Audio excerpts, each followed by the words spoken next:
Hello, everyone. Thank you all for stopping by, coming on to join me this afternoon.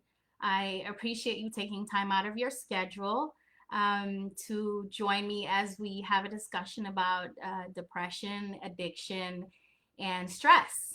I'm going to wait just another minute to see who else joins us, and then we can dive right into the information I have to share with you.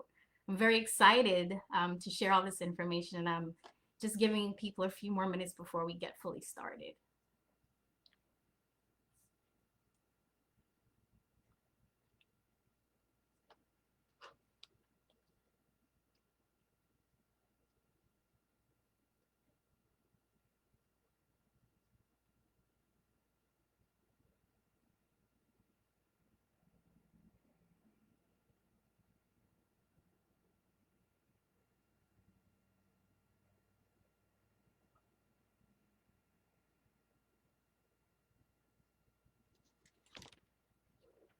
Hey, Wilna, thank you for coming on. I appreciate your support and you showing up. I see you.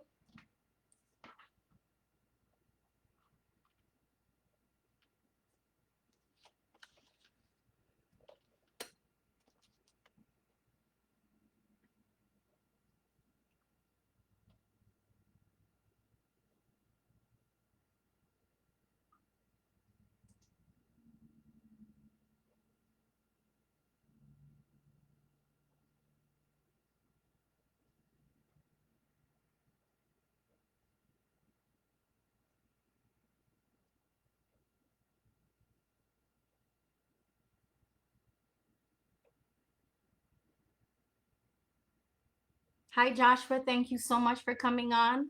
Those of you who are here, just say a quick hello so I'll know who you are. For those of you who are here, just type in the chat, say hello so I know who's online with me.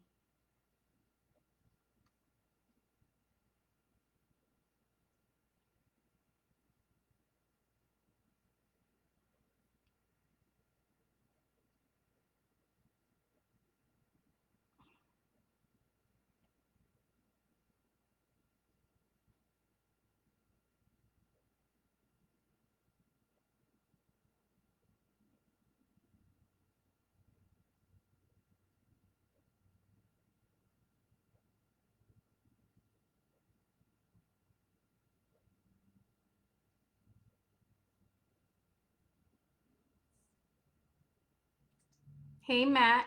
I see you too. Thank you. Okay, just another minute and then I'm going to get started.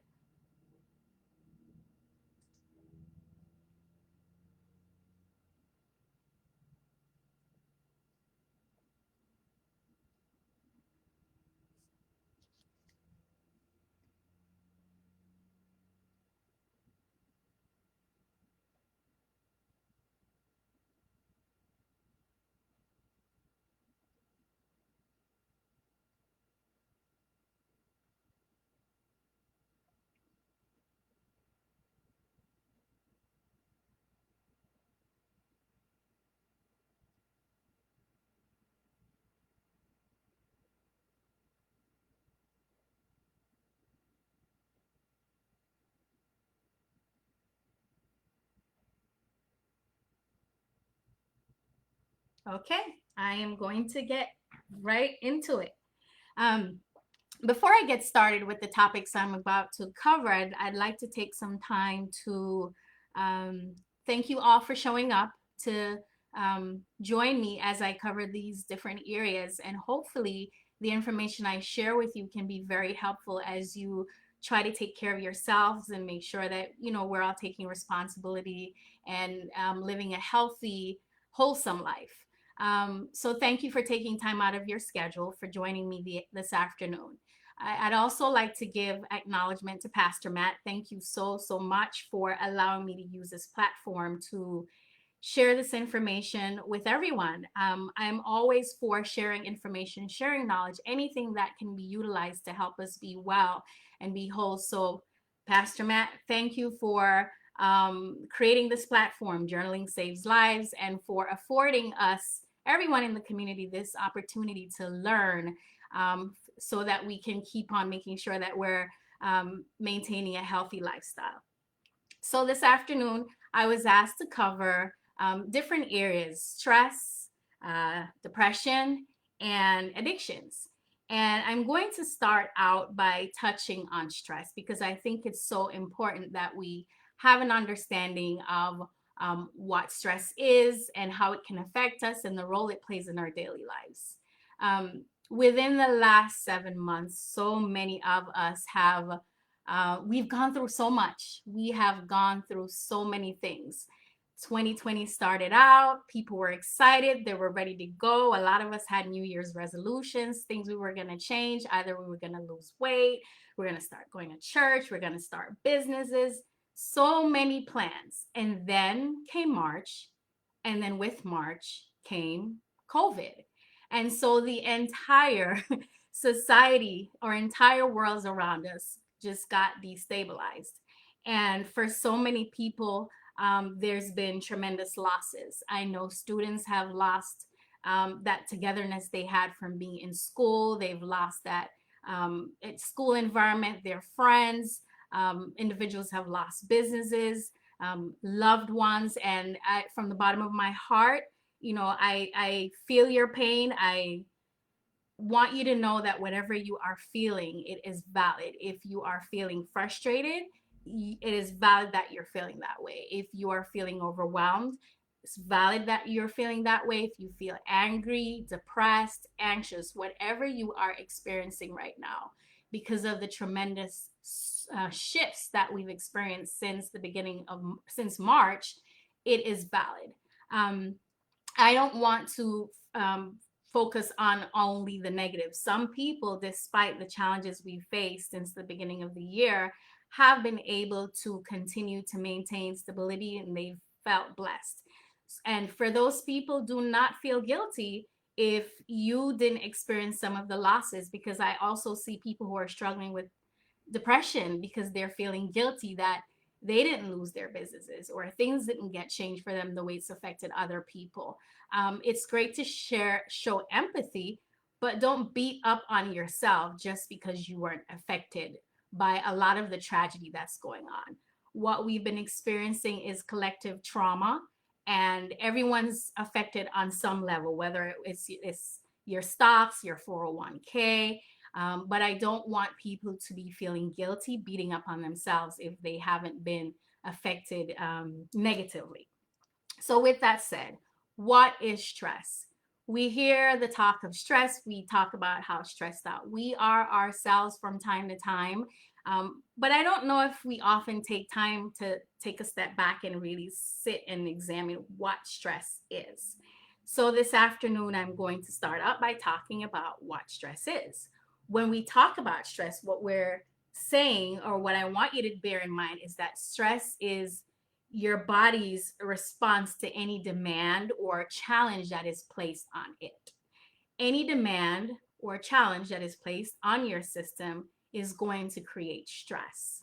As long as you are alive, you are going to experience stress sometime or the other.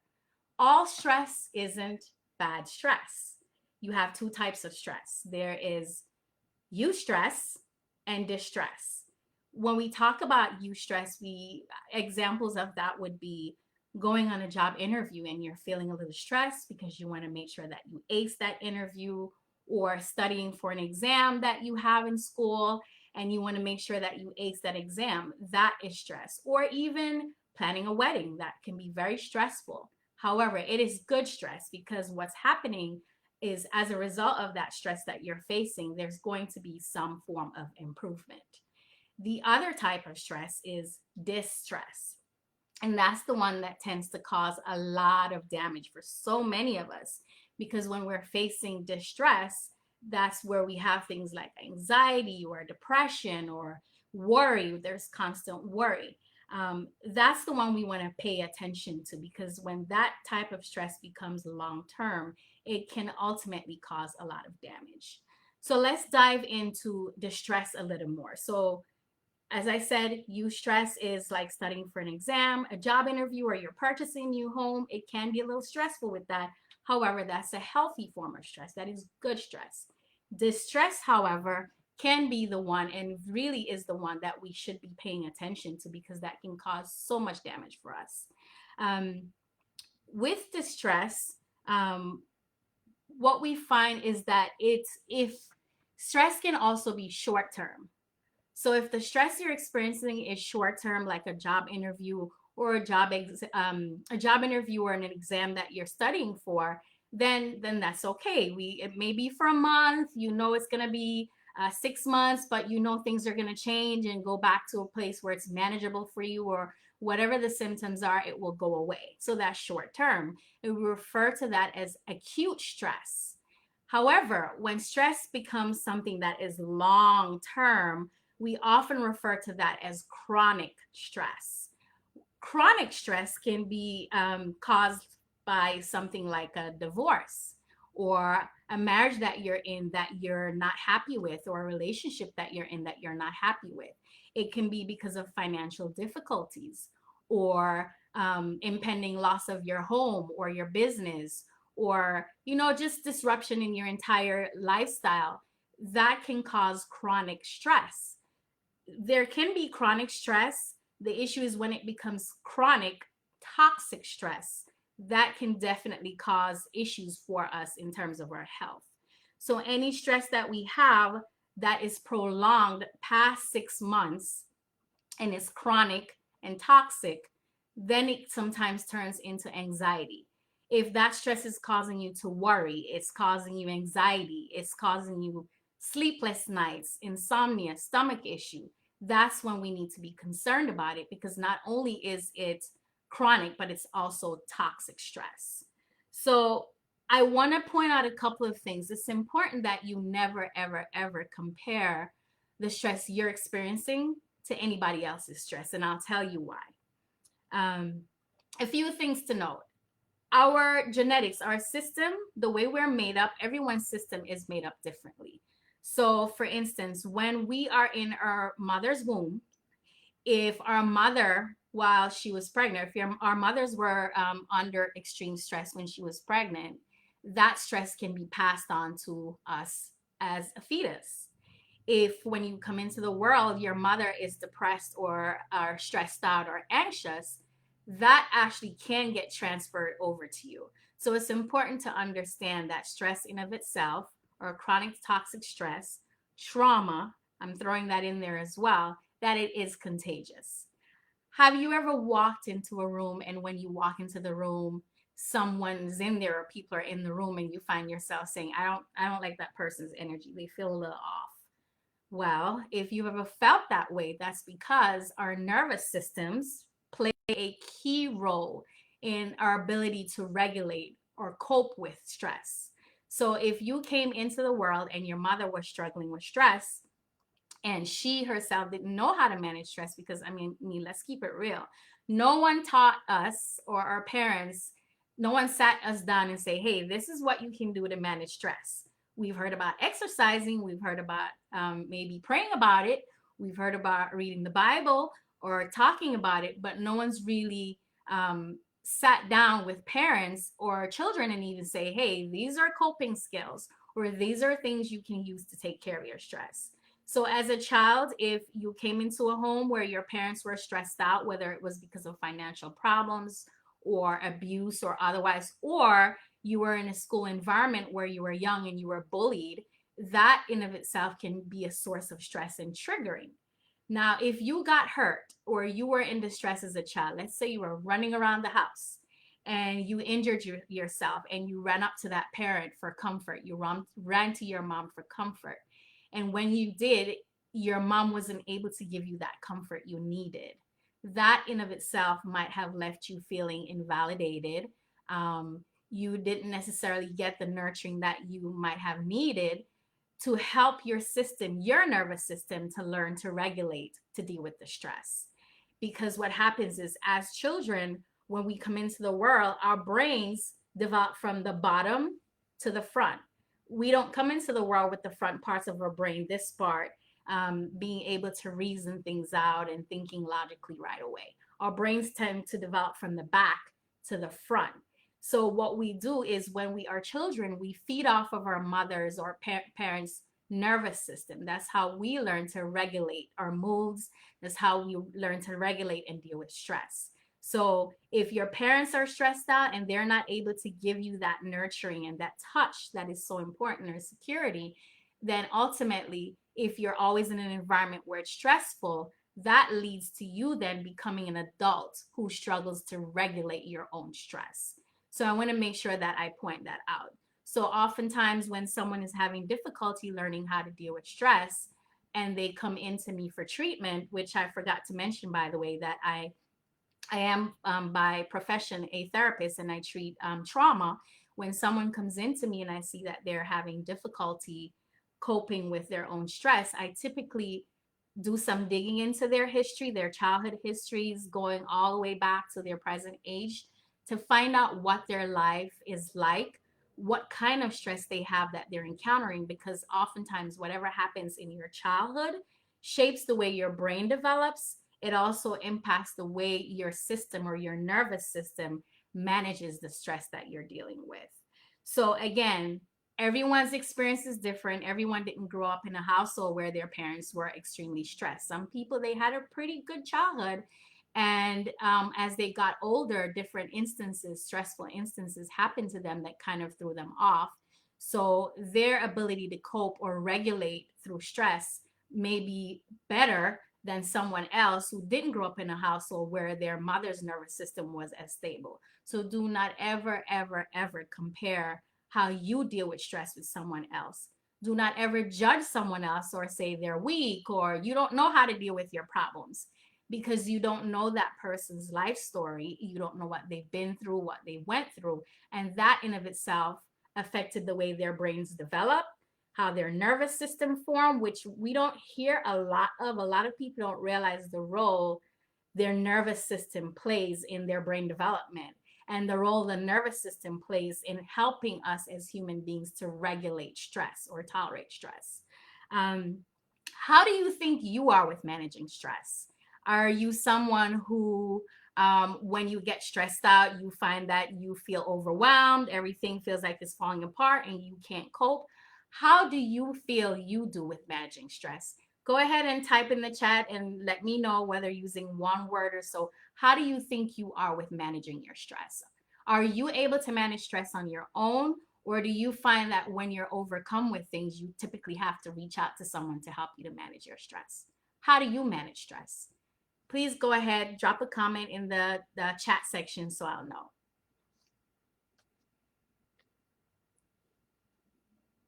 Also, while you guys are doing that, moving on to the next section. What are some symptoms of stress? For individuals who are struggling with stress, what you may notice is that teeth grinding. So you may find that you're grinding your teeth. When individuals are grinding their teeth, that's often a sign that their stress levels are too high. So they resort to grinding their teeth. I use myself as an example. There was a time where I was grinding my teeth so much. I was working a really stressful job, grinding my teeth, and I ended up cracking both tooth, one on the right, one on the left, and had to have them switched out because I was grinding my teeth so much. I knew my stress level was very high. Loss of sex drive. A lot of people now, since COVID, a lot of individuals have reported that they're not able to have sex anymore. They've lost their libido completely. Headaches, not being able to sleep through the nights.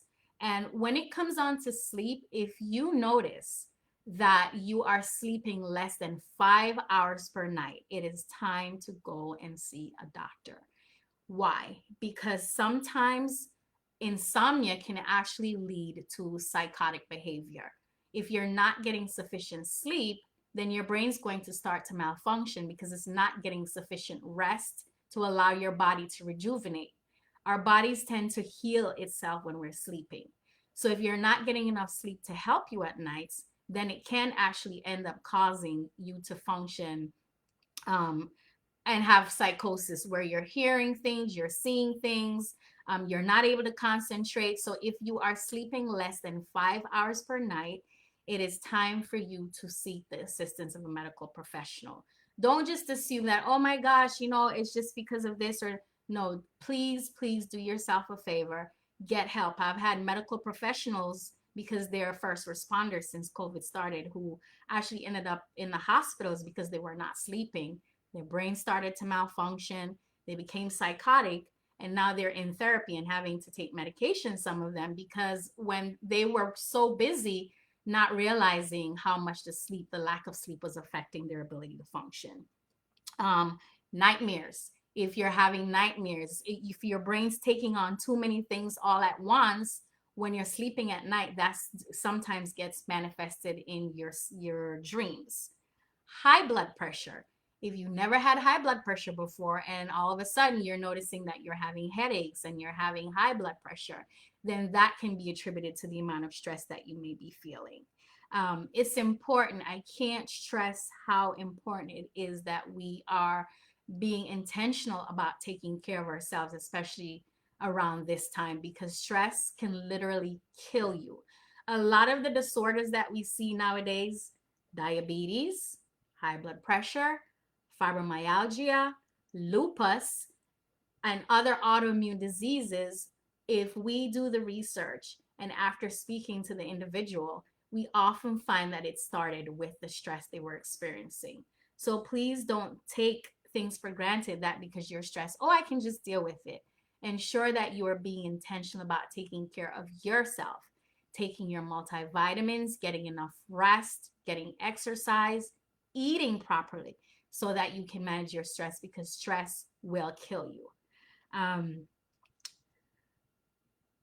I also wanted to cover, as we're talking about stress, some things that I've seen in my practice, because I want to ensure that you guys realize how important this is. I've seen individuals coming in with a surge in asthma or allergies, breakout in hives because their stress levels are so high, tension aches, tension pain, stomach issues, dizzy spells. If you're experiencing any of those things, chances are your stress levels are too high, and that's what's triggering the issues. What can you do to manage the stress? Well, I'm going to share a few things that can help. Meditation. And I know sometimes Christians will say, well, when you talk about meditation, that doesn't sound like something a Christian should be doing. And I often respond by saying, if you're not meditating and you're Christian, then that is concerning, because you don't only have meditations that are worldly. If you go onto YouTube and you type Christian meditations, there are tons of them on there, especially with religious affirmations that you can utilize to help you. Research also shows that after 90 days of meditating, your brain, the patterns in your brain, it starts to rewire your brain. So if you are depressed and you're meditating each day, it does help to rewire your brain and how it functions. Okay, the other thing that you can do, journaling. I cannot stress how important it is to journal. Journal, journal, journal. When you are journaling, what happens is you're getting all of that stress out, you're writing it out. So I commend Pastor Matt for creating Journaling Saves Lives. When he says journaling saves lives, it literally saves lives. If you are someone, if you start to journal after 66 days of doing so, you will start to feel a shift. Normally, people, when they're journaling consistently, they'll come back to me and say, oh my God, my mood is feeling better because I'm getting it out. That's what we want. We want for you to be getting it out of your system, the stress you're experiencing. So some people will say, I don't know what to write in my journal. I'm not someone who's good at journaling. Well, I'm going to tell you a secret. Five Below has journals and they sell them for as low as $5. And they have journals with writing prompts. So if you're not someone who can just come freelance, I guess, or write out of your mind whatever comes up, they have journals with writing prompts that you can utilize to help you. So journaling, very important. It is very effective for rewiring your brain. Sleep. If you're not getting adequate sleep, it is going to affect the way you're functioning. So you want to at least try to get at least 7 hours of sleep. If you're sleeping less than 5 hours per night, then it is very, very important that you seek some medical attention. Practice saying no. A lot of us, we have a problem with saying no. So repeat after me. No. I'm sorry, I can't do it. I'm not available. It's not a good time. My schedule's booked. I can't. No. Practice saying no. It is very important that you start practicing saying no, because no also helps with you learning how to manage your time. um, Planning. If you are planning, then you're not always having to rush. Some people, sometimes they don't plan, and because we don't plan, we're winging it. We're always in a tense, stressed state. It's important that you're planning things out. If you're planning, that leads to less anxiety. If you know you have meetings, you know you have things that you need to do, plan and prep, because when you plan and prep, it lessens the anxiety. It also helps you to learn to manage your time appropriately. Okay. Accessing supports, finding people who can support you so that when you're feeling stressed and overwhelmed, you can reach out to those individuals to help you to learn to manage the stress you're dealing with. I want to point this out, and I think it's very, very, very, very important for me to highlight this one thing, right?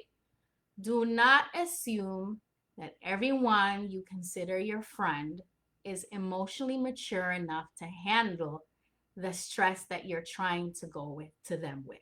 I'm going to point that out again. Do not assume that everyone you call your friend is emotionally mature enough to handle what you have to bring with them. People must earn the right to your vulnerability. If you're assuming that everyone around you can handle what you have to bring, sometimes you may end up getting disappointed and getting overwhelmed and frustrated. So don't assume that everyone around you is capable of supporting you the way you need to. Um, it's important that you watch individuals, listen to them, talk to them to see what they can handle.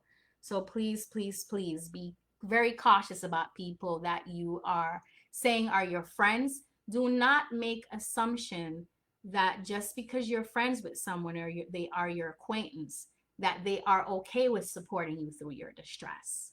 I'll say that again. Do not assume that because someone is an acquaintance of yours or a friend, that they want to be responsible for supporting you. I have a lot of people who complain that people are dumping on them. That's why we have therapists, and the therapists will have hopefully a non-judgmental space where you can get objective feedback to help you. If you find that you are always calling your friends and always calling people for support, then that's a red flag that it may be time for you to go and see a therapist. The beach is one of nature's best medicines out there, and it is totally free. Take some time to go to the beach. If you find that you're not having fun and you're not laughing, then there's something wrong with that.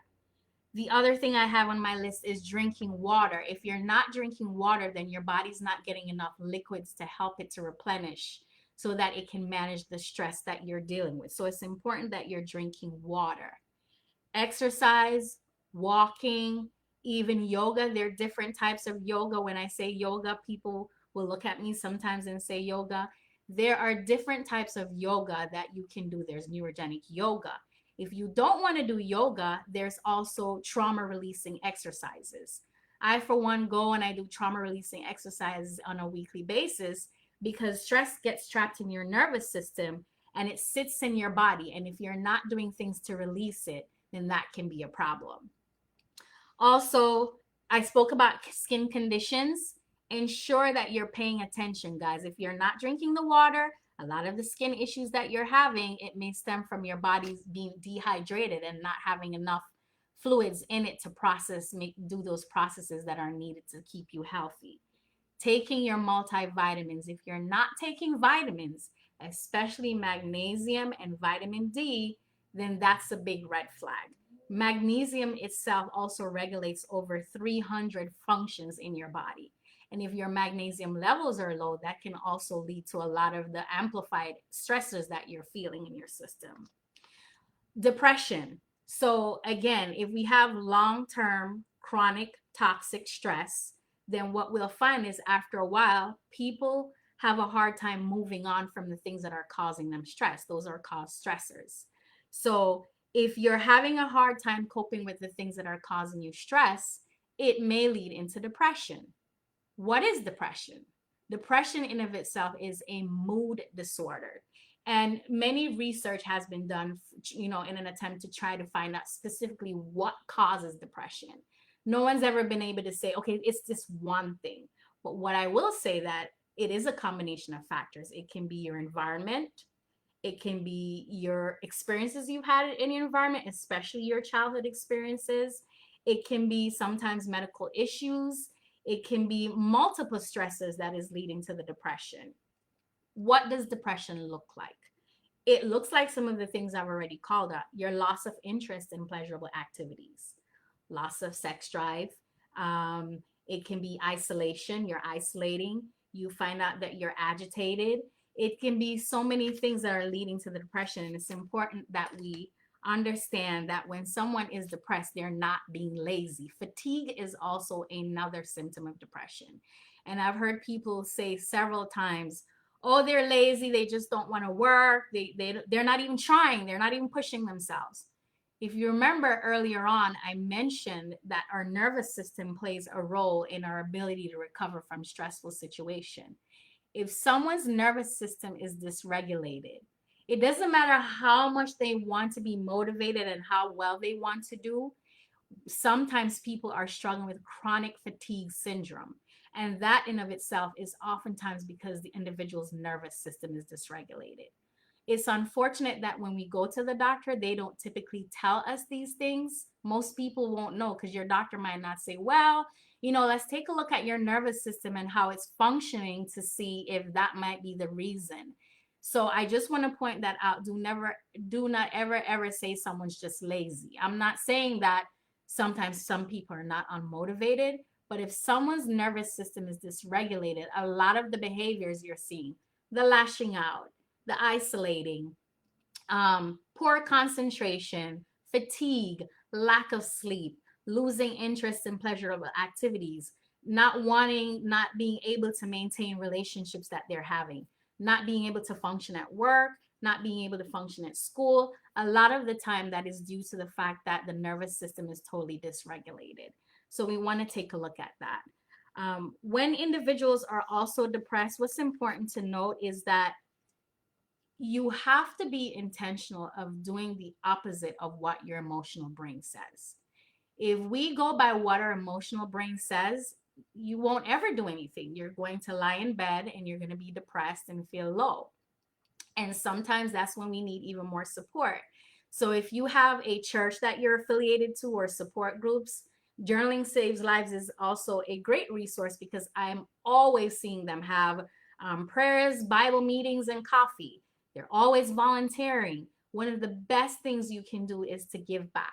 If you're out there volunteering, then you're focusing outward and not much inward on what's going on within you. And when you're giving back in the community, it helps you to see the bigger picture.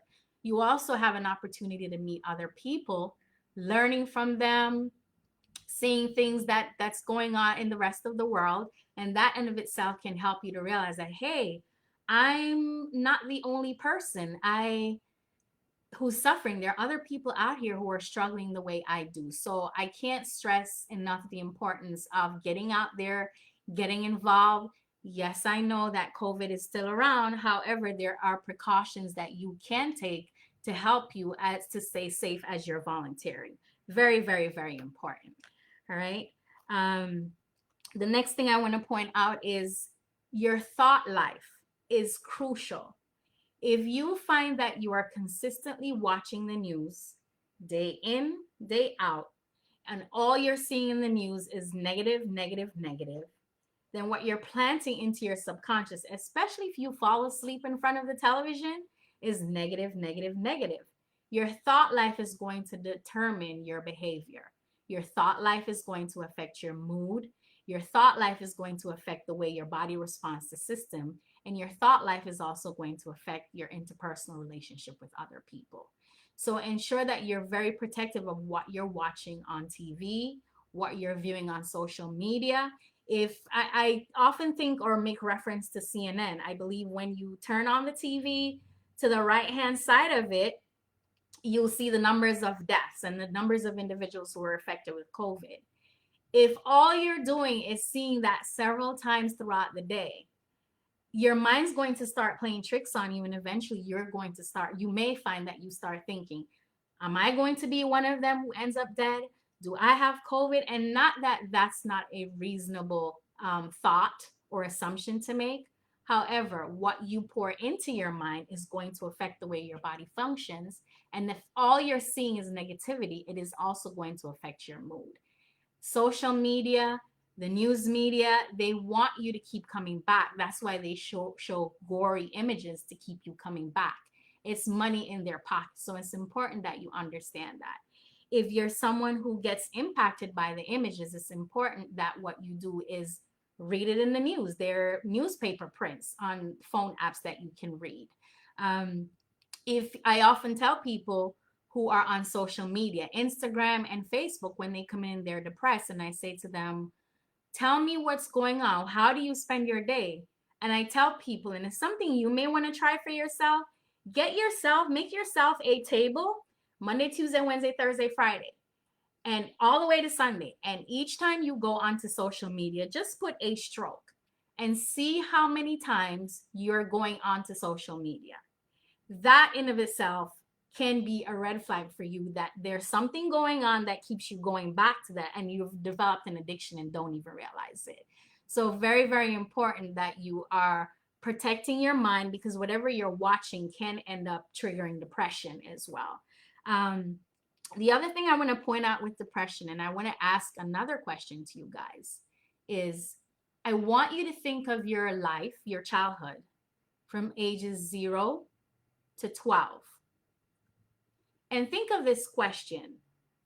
What is it that you needed around that time that you were not getting?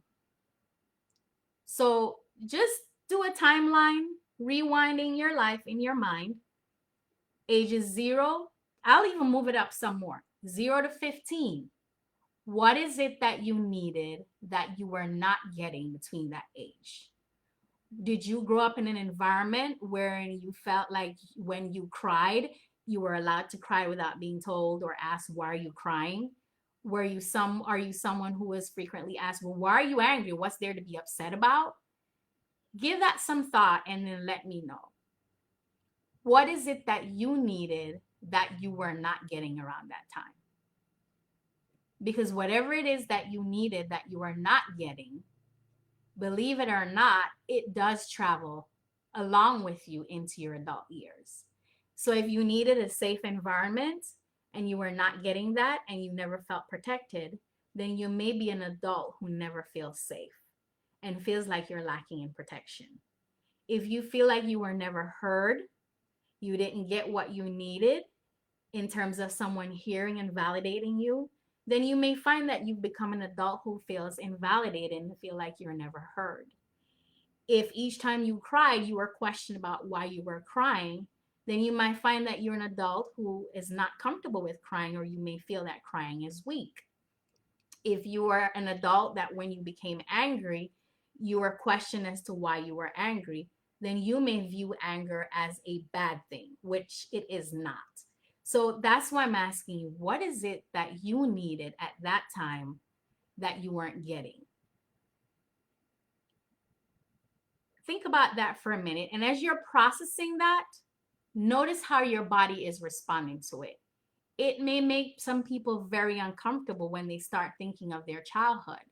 Some people, it's just happy memories, and that's awesome.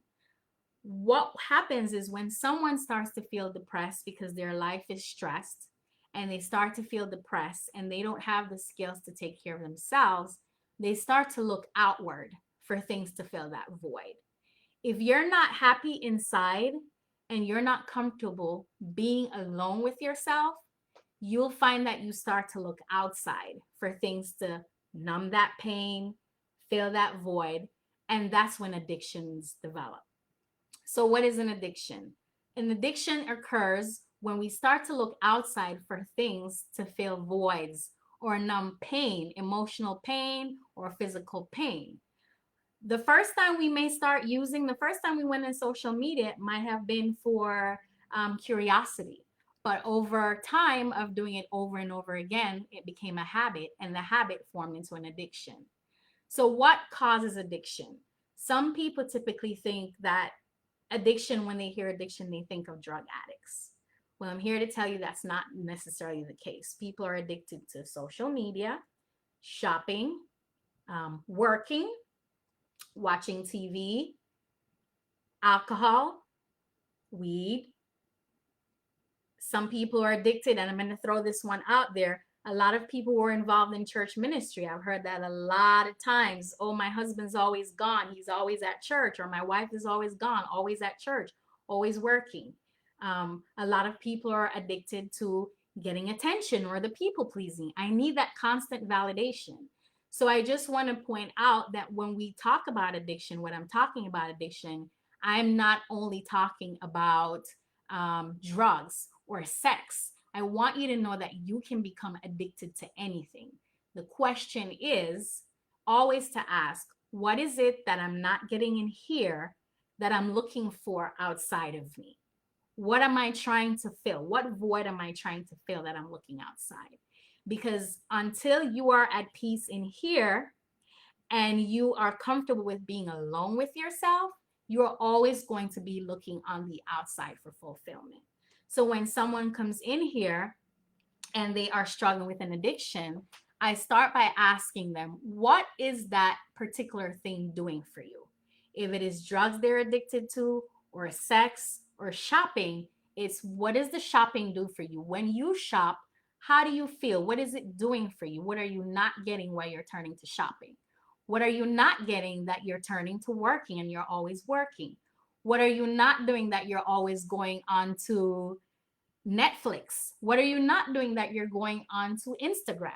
And sometimes when it comes to Instagram, for instance, and Facebook, it's I want attention. I want people to like me. When I go on Instagram and I go on Facebook and I post a picture and people like it, I feel liked. I feel validated. Or when I'm at work and people ask me to do things and they need me, I feel needed.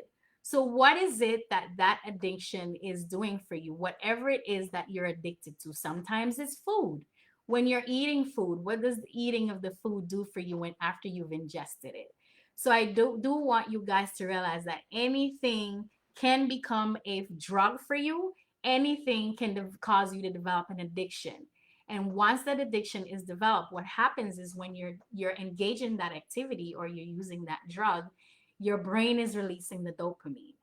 So when you do decide that you want to stop, you're realizing that you can't stop no matter how hard you try. You're realizing that it's causing problems in your relationships with others, or that you've lost your job because of it, or may lose your job. You may be losing money because of it. It's affecting friendships. If you notice that you're having those issues, the loss of control, increasing need or want or amounts of whatever it is that you're addicted to, then that is an issue.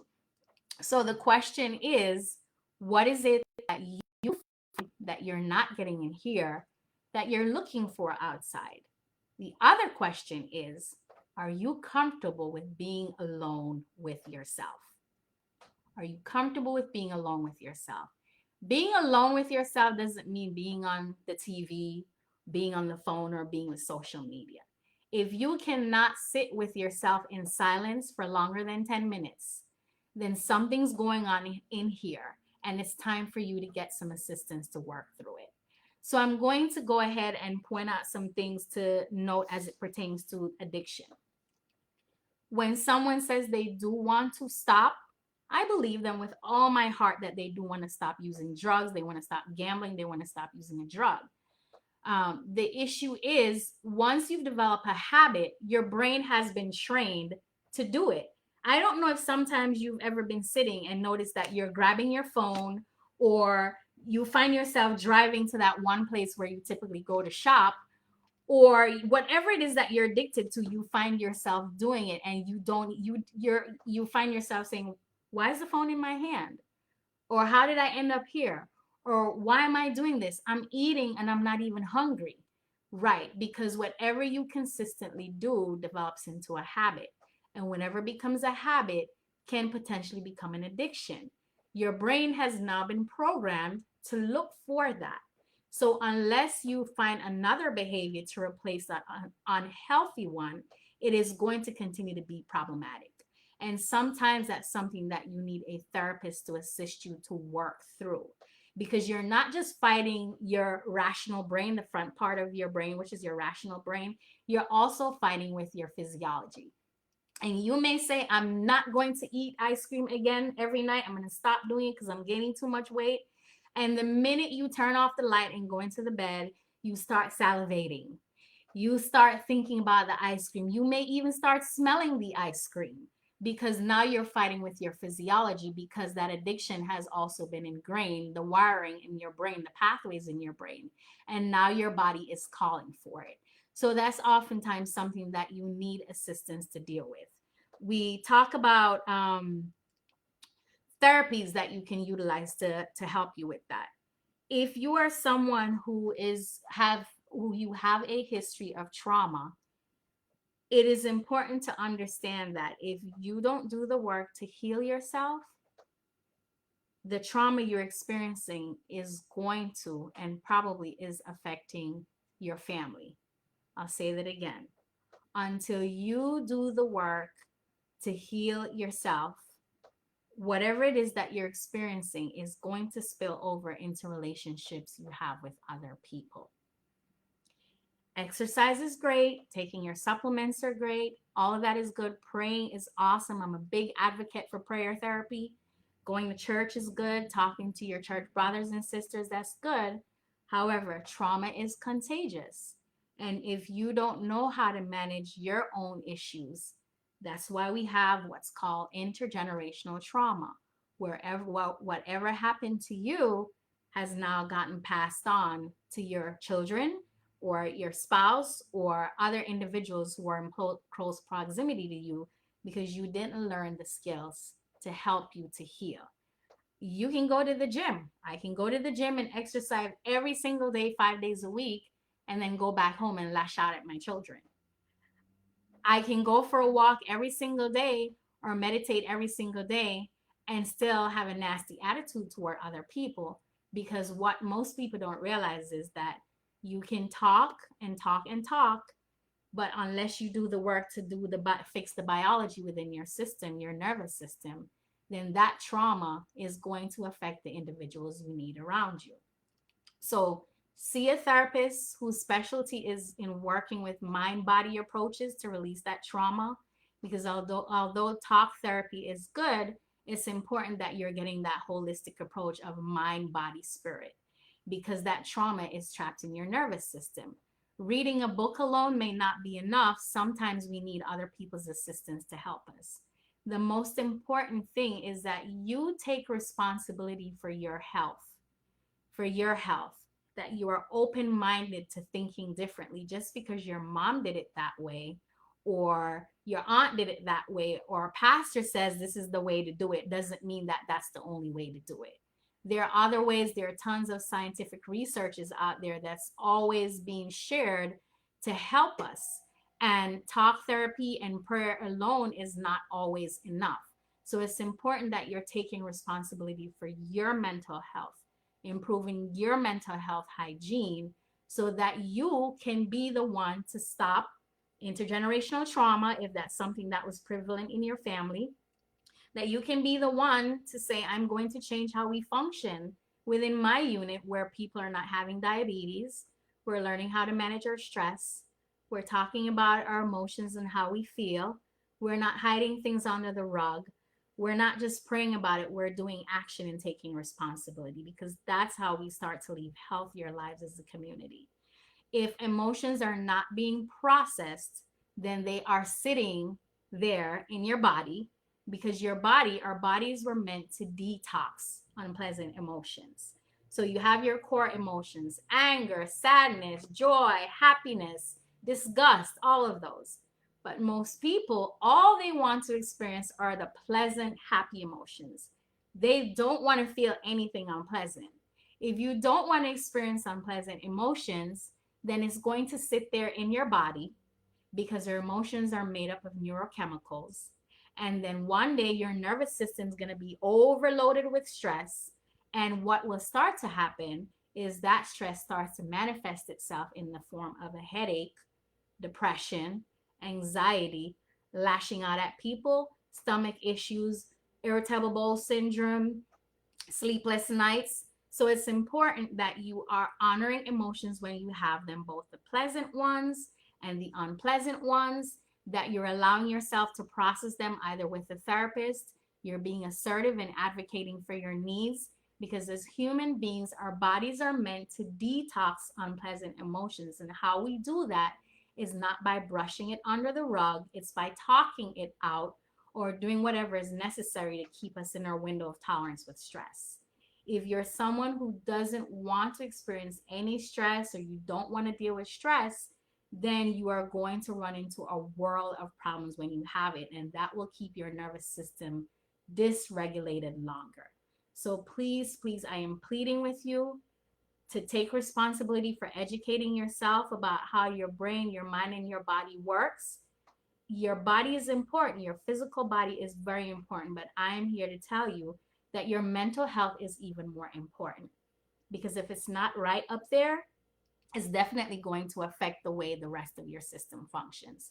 So please take responsibility for that. Being open minded, when information is shared with you, the decision as to whether or not you are going to change your behavior is on you.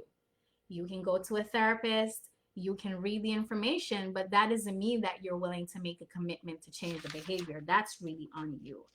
Um, I know that, especially with depression, guys, that's not something to play around with, because that can definitely destroy you. And one thing I wanted to also point out is the different types of depression. We have major depression. When someone is struggling with major depression, that can be episodic, where it comes one time and never come back, or it comes in various episodes. It typically is lasting more than 2 weeks, 6 months, going on. And individuals who struggle with major depression often find themselves feeling suicidal, where they feel like they want to die, they no longer want to live.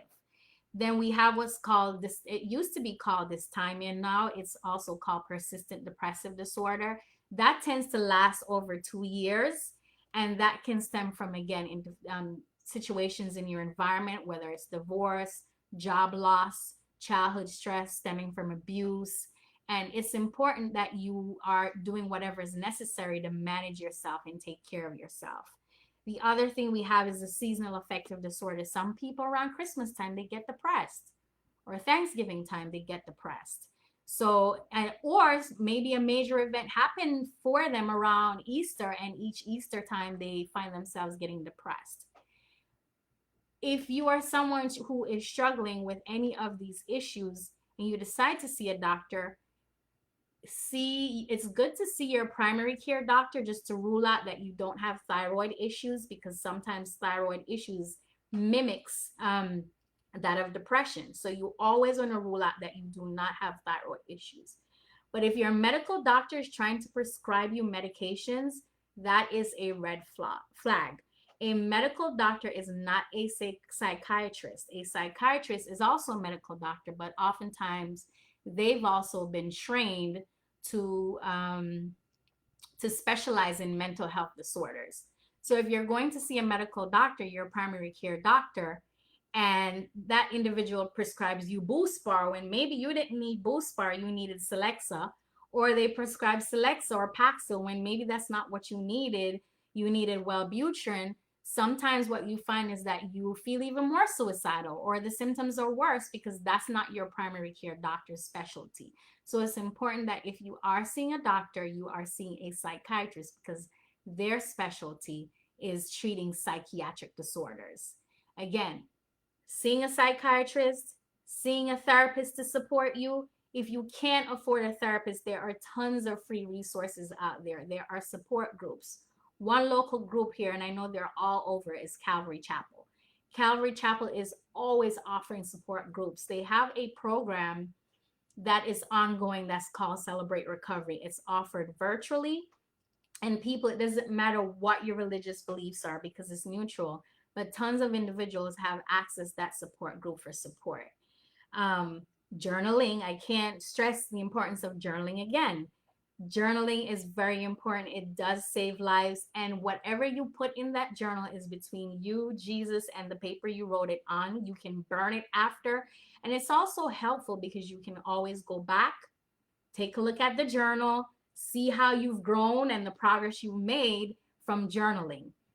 The other thing I want to point out to you as well is if you're looking for free therapy, there is Henderson. That's a local organization. If you pick up the phone and you dial 211, if you're in Broward or Miami or Palm Beach, they can connect you to free resources. There's also openpathcollective.org. If you go onto openpathcollective.org, you can get to see a therapist for as low as $30 an hour. Some organizations offer free support groups. You may not be able to afford therapy with them, but they oftentimes offer free support groups to help you. Some church organizations also offer support groups to assist. So please, please, guys, do whatever is necessary. And again, I mentioned the trauma releasing exercises. Many people aren't familiar with it. It allows your nervous system, your entire body, to release chronic toxic stress that is backed up inside of it. We have a local provider here, the Home Wellness Center in Fort Lauderdale, and they do classes on Tuesday nights. The classes are $25 per session. And she does the classes to teach individuals how to manage stress and release it from their bodies. The beach, going down to the beach to get fresh air, drinking water. I can't stress again the importance of taking responsibility to take care of yourselves. If you're not taking care of what's going on up here, then it doesn't matter what you're looking at or what you're addicted to on the outside. Nothing is going to make you happy until you do the work to figure out or work through whatever it is that is causing the stress in your thoughts. So now I'm going to open up for questions. I appreciate you guys showing up. If you want to share information with me, please, please let me know. Put it in the chat and I'll try to answer as many questions as possible. Again, like I said, my specialty is working with trauma. I tend to use a holistic mind body based approaches to help my clients because I believe that while talk therapy is great, when you're healing the mind, body, and spirit, it's so much more effective to help someone recover. So please, please ask your questions. I'm open to answering any questions that you guys may have. I'll go through and read some of the questions that I've seen so far. And thank you, Pastor Matt, for answering some of the questions and highlighting some of the tips.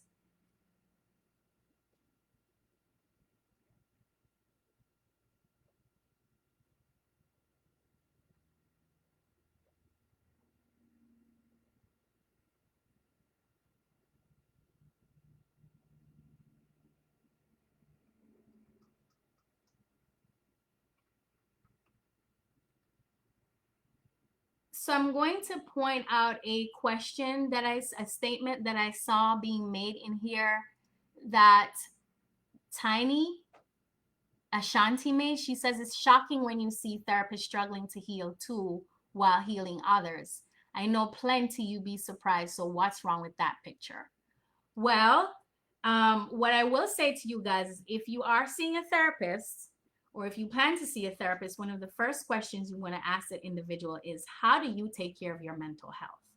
If you're seeing a therapist who's not seeing a therapist, oftentimes that's a red flag for me.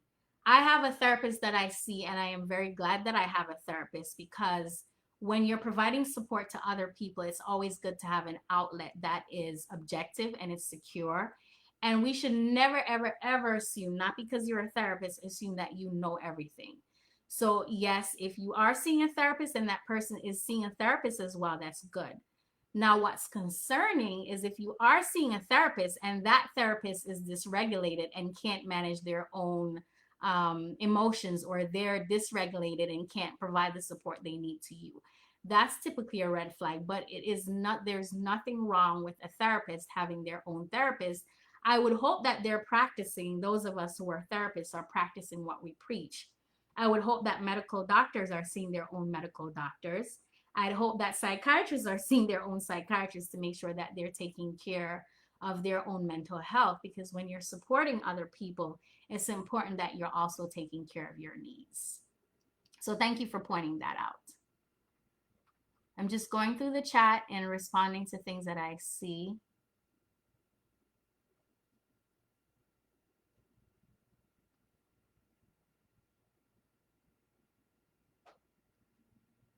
Any other questions, guys? I see a statement that Elder Francis made here about planting stuff in your subconscious. Yes, yes, yes. We don't realize how important it is to protect our brains. Your brain is one of the most powerful organs within your body. Always remember that your experiences as a child formed the way you see yourself, the way you see the world, the way you think others see you, and the way you see other people. So your childhood experiences dictate how your brain develops. So if you had unhealthy experiences or traumatic experiences, then it's most likely affected the way your brain developed, and it determines how you function in the world as an adult. That's not to say that that cannot be reprogrammed. That's not to say that you can't do the work to unlearn some of that conditioning that you receive from your parents or at church or you receive at school. You can rewire that. However, it is important that you are doing the work to protect your brain, because subconsciously things are being planted in there while you are asleep.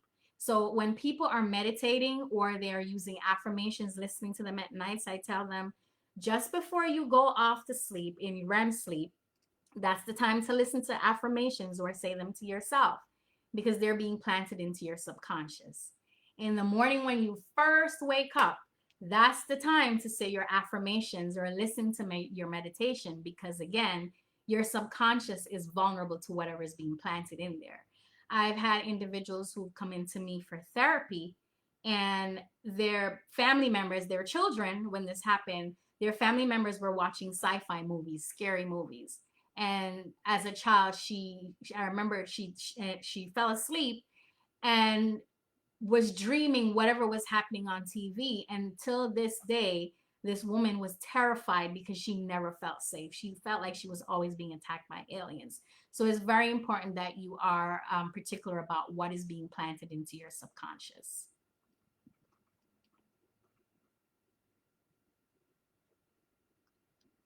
And I'm going to ask you guys another question. Why is it that you think more people don't go to therapy, especially Black people? Why do we not go see a therapist? If you guys could share that with me, please.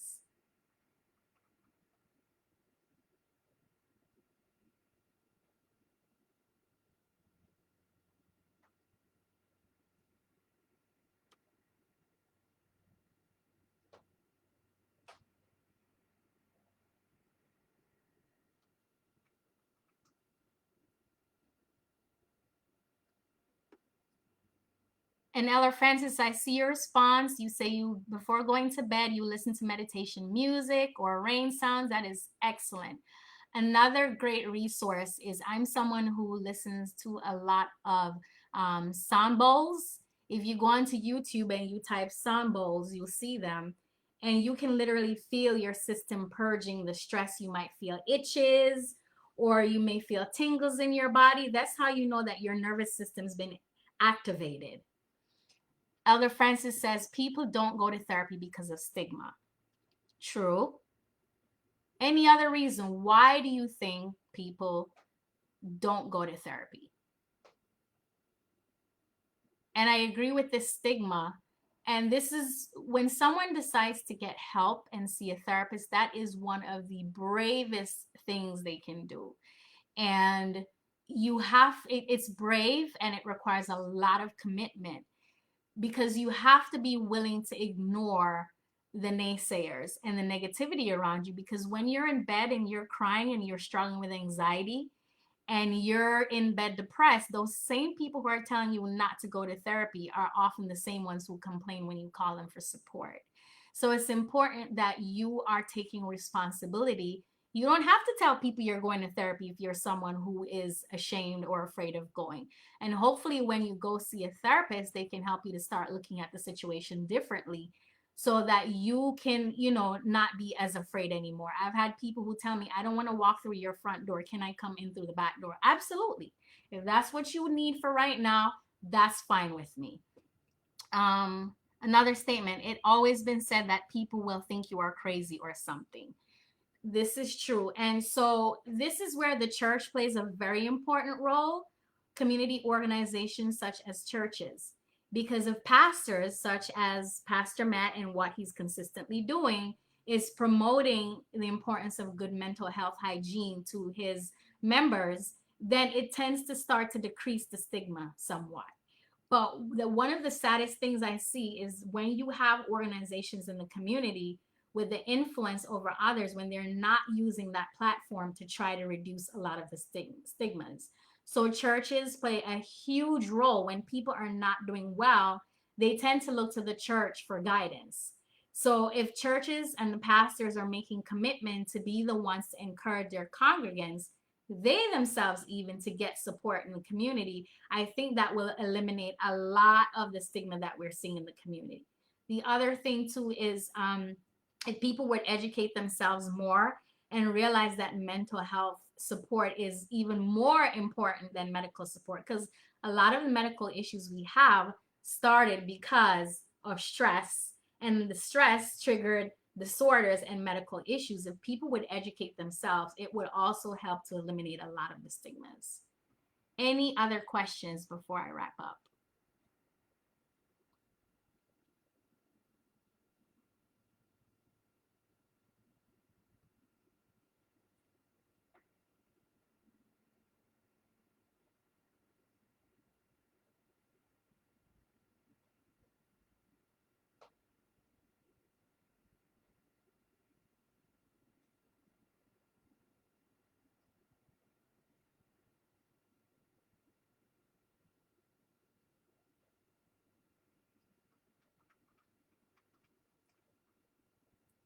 Okay, if you guys have no further questions, I thank you. I have one more comment. At times, people think it may be expensive. Can therapy be expensive? Absolutely. However, that's why we have organizations like openpathcollective.org or Therapy Route, where individuals can go and get a therapist for $30 an hour. That's why sometimes group therapy is more inexpensive than individual therapy. So you can see a therapist from anywhere from $30 an hour to $200 or $300 an hour. It depends on the individual. So it is expensive, but things have changed so much nowadays that it doesn't necessarily have to be that way. It's really some people doing the research to find the resources that are available in their communities to help them.